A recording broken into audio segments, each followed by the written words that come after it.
and welcome to today's video and welcome to another WWE reaction.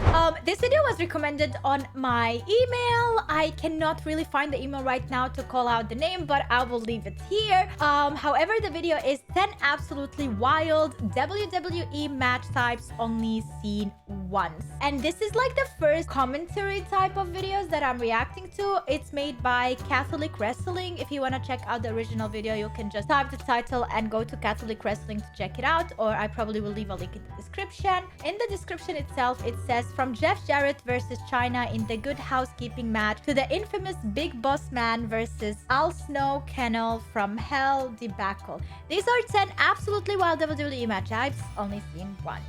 Butchered every name, right? Probably. If you like WWE and you like WWE reactions, make sure to subscribe for more. I upload every single day. And if you have any WWE videos that you would like me to react to and you have recommendations, you can leave a comment down below. And by the end of the video, if you enjoy it, make sure to like it, because liking the video is so important for this channel to grow. And I personally would appreciate it a lot if you do. I also do upload WWE reactions that are copyrighted or blocked on YouTube on my Patreon. So if you want to check that out, you can always go to my patreon.com/supportbunny. Let's go and check out this video, shall we?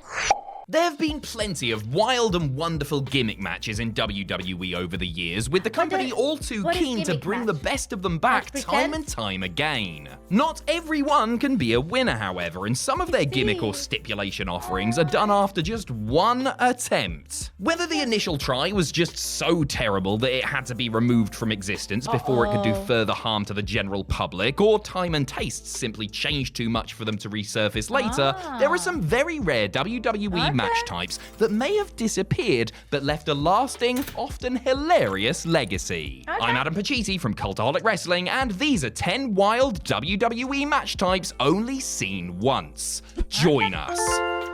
Number 10, the Good Housekeeping match. The Attitude Era was gimmick match central, with every week seemingly unearthing some new, usually wacky concept. Whether it was a random episode of Raw or a major pay-per-view, the odds were there would be some sort of unique stipulation on offer, often one that was directly related to a storyline or wrestler's gimmick itself. Case in point, the Good Housekeeping Intercontinental title match at No Mercy 1999, which saw Jeff Jarrett defend the strap against China in a bout where both could only use weapons that are objects found inside the home. This came about as Double J had been on a chauvinistic tear, claiming that women needed to stay in their domestic space and away from the squared circle, something that the ninth wonder of the world naturally took offense to. The match itself was actually a pretty good one and saw everything from a toilet seat and salad tongs to an ironing board and yes, the actual kitchen sink itself get deployed before Jarrett thought he'd won it with a sneaky belt shot before Teddy Long restarted the match, since a title belt isn't a household object, and China won with a guitar shot,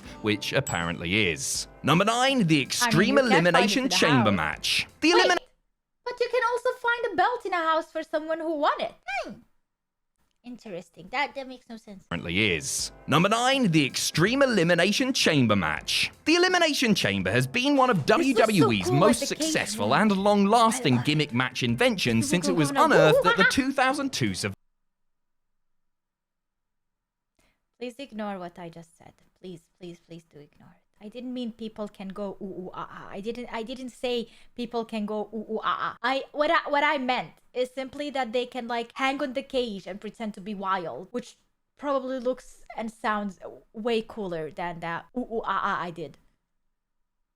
Survivor Series. Combining elements of Hell in a Cell and War Games while still being its own thing, the Chamber sustained its impressive aura, at least for a while. While the Chamber itself may have gotten an aesthetic update from time to time, the only time the rules have properly been changed is when the steel structure was used at the disastrous December to Dismember pay-per-view. On that night, the Elimination Chamber became extreme due to the fact it was taking place on an ECW pay-per-view. The selection of weapons that were tied to the chains from a standard steel chair to a barbed wire baseball bat gave the combatants plenty of toys to play with and make the match a memorable one. Regrettably though, the Extreme Elimination Chamber match landed on the lower end of the scale as far as chamber matches at the time were concerned, but it was a good idea in principle, even if WWE didn't agree and only did it the one time. Number 8, the Duchess of Queensberry rules match. One of the nice things about reigning as commissioner for William Regal is that he could just about make any match that he bloody well pleased.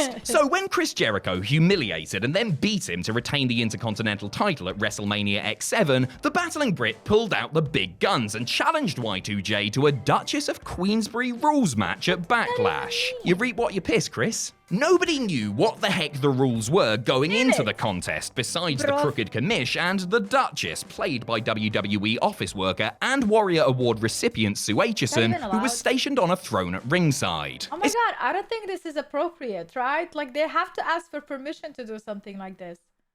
Essentially, Regal and the Duchess were able to change the rules as the match was in progress, thwarting Jericho's attempts at securing victory. The first round time limit conveniently expired after he hit a lion salt, and submissions suddenly didn't count when Sir William tapped out to the walls. Regal eventually got the win after smashing his luckless opponent over the head with a chair, the original disqualification being overturned by that royal pain in the backside. Number 7, the Las Vegas Showgirl match. A year and a half after the Duchess of Queensberry screwjob, as I call it, Regal was involved in another one-off stipulation match, only this time he wasn't the commissioner and was left to the mercy of the Raw Roulette wheel. This was the very first episode of Raw Roulette, the kayfabe creation of Red Brand general manager Eric Bischoff. While we got that classic TLC main event out of it, we were also treated to a blindfold match, a bra and panties paddle. God, a blindfold match? I want to watch that.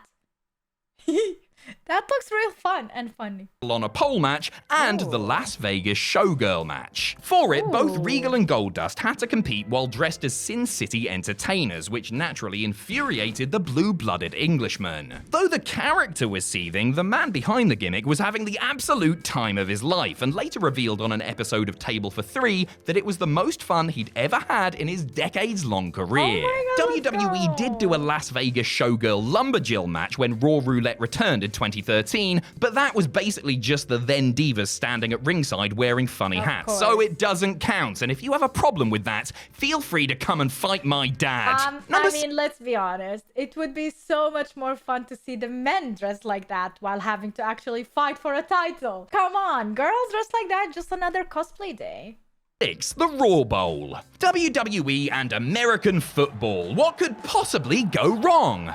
Oh, right. Well, many years before WWE were pissing away a small fortune by trying to launch the XFL, twice, the closest they got to the hand egg field was either by booking its stars such as Lawrence Taylor, WrestleMania main eventer, or by doing weird stuff like the Raw Bowl. The first and thankfully last Raw Bowl took place on the January 1st, 1996 edition of WWE's flagship and was done to capitalize on college football's Bowl Week madness. It was, in essence, a 4-team elimination match with the Smoking Guns, Yokozuna and Owen Hart, Savio Vega and Razor Ramon, and Sid and 1-2-3 Kid, vying for the prestigious Steve Lombardi Trophy. Everything was dressed up to be like the NFL, including the ring, referee Earl Hebner, and the wrestlers themselves, who wore jerseys for combat. There were also ringside cheerleaders, a marching band, and each team was afforded a timeout, while a wrestler had to make actual physical contact with an opponent before he was allowed to tag out. An all-time fumble. Number 5, the Gulf of Mexico match. One of the low-key highlights of WWE ECW was the program between CM Punk and Chavo Guerrero over the ECW title. It was a feud that actually yielded several highlights, but is probably best remembered for the non-title meeting between the pair on the February 5th, 2008 episode of ECW on Sci-Fi. Taking advantage of being in Corpus Christi, Texas on the day, WWE booked Chavito and the Straight Edge Superstar in a Gulf of Mexico match. The rules were simple in that there weren't any rules, but the match could only end when one man had thrown the other into the nearby Gulf. Bob Holly and Al Snow had previously taken a trip to the Mississippi River at Backlash 99, and John Cena famously chucked Edge into the Long Island Sound in 06, but this was the first time the objective of a match was for one man to give another a very unwanted early bath. Punk scored the win by GTS-ing Guerrero really after they cool. almost got run over by a passing car into the water.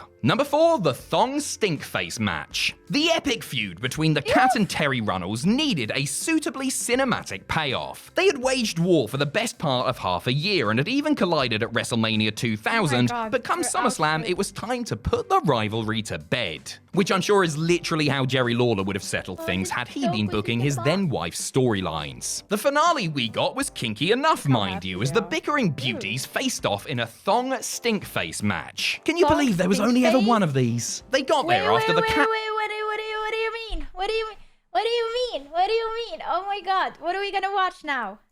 helped Rikishi back that thing up on her enemy, with Terry responding in kind and giving Kat a whiff in retaliation. To settle things once and for all, one of these ladies was going to have to don the dental floss undies and rub their backside in the face of the other, just like Lou Thez and Buddy Rogers did all those years ago. The Kings misses one by giving the horny little she-devil an up-close and personal view of her copper penny. I'm really sorry. Number 3, the barbed wire steel cage match. Everyone and their stupid mother could tell that John Cena was going to dethrone WWE Champion JBL at WrestleMania 21 weeks, if not months, before it happened. The Boston rapper was the hot new thing, and the tall Texan's reign of tyranny was due to end, making his defense against the Big Show at No Way Out 2005 seem arbitrary at best. WWE, to their credit, added intrigue by employing a match type never seen before or since. To prevent the champ's cabinet members from interfering and from JBL himself simply running away from his comeuppance, SmackDown GM Teddy Long booked them in a barbed wire steel cage match, with the sharp stuff surrounding the top of the structure. Whoa. Interestingly, the match took place in the state of Pennsylvania, where the use of barbed wire in pro wrestling matches was banned by their athletic commission. Good job this is sports entertainment then, isn't it, pal? Realistically, what was Pennsylvania going to do? Ban WWE from their state? Anyway, the barbed wire didn't even really come into play during an average match that was saved by a novel finish, as JBL was chokeslammed through the ring and only escaped, and thus won, by fluke. Number 2, the Kennel from Hell match. On paper, the sound of a cage match taking place inside Hell in a Cell while ravenous dogs patrol the area between the two structures sounds like wonderfully demented fun.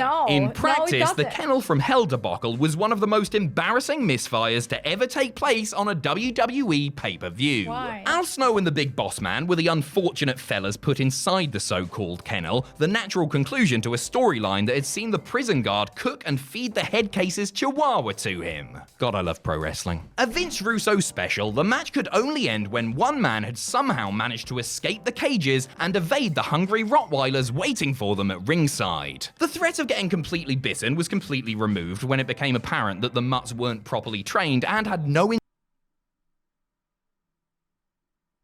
Oh no. Oh no. There is nothing funnier than actually a man pretending to be scared from dogs who supposedly should be like woofing and trying to attack, you know?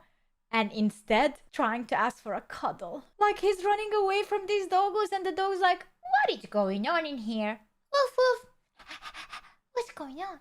Like, oh my god, oh my god, oh my god, get me out of here. This is cringe. Please tell me that did not just happen. Apparent that the mutts weren't properly trained and had no intention of doing what they were supposed to do. I mean, why attack a mid-carder when you can pee on the floor and lick another dog's butt? Oh, Speaking of licking butts, this match licked a butt and then some, not even having the decency to fall into the so bad it's good territory. Number 1, the Concrete Crypt match. The Undertaker has been tasked with facing all manner of opponents in all different kinds of out-there gimmick matches, but the Concrete Crypt might just edge the rest as far as the wackiest is concerned. After Paul Heyman and the Dudleys kidnapped Paul Bearer, a handicap match was booked for the Great American Bash, where, if the dead man lost, his manager/father would be buried alive in a glass of cement. No pressure then. The match itself was a sluggish bore that was overshadowed by the fate of a man's life hanging in the balance, with the camera continuously cutting back to Bearer sitting in the crypt as it filled up up with what looked like prison oatmeal. In reality, everything Prison involving Bearer had been filmed earlier in the day, and William Moody was actually on a plane back home while the show was in progress. Great. A body double was employed for the benefit of the live crowd, not that it mattered all that much, because the whole thing was so overwhelmingly naff anyway. Taker won, of course, but decided to murder his old man regardless, for reasons never fully explained. I suppose he did it for a laugh, the cheeky prankster. Oh my god, imagine watching this live and paying so much money and then it's so shit. But at least you watch someone you love, like Undertaker, you know? It doesn't even matter, because at the end of the day, all of it is fake. And not all, but a lot of it is fake. And it's entertainment. Like, you're supposed to get entertained, and you just don't think about how fake something is, you know? Like, just enjoy the process and pretend it is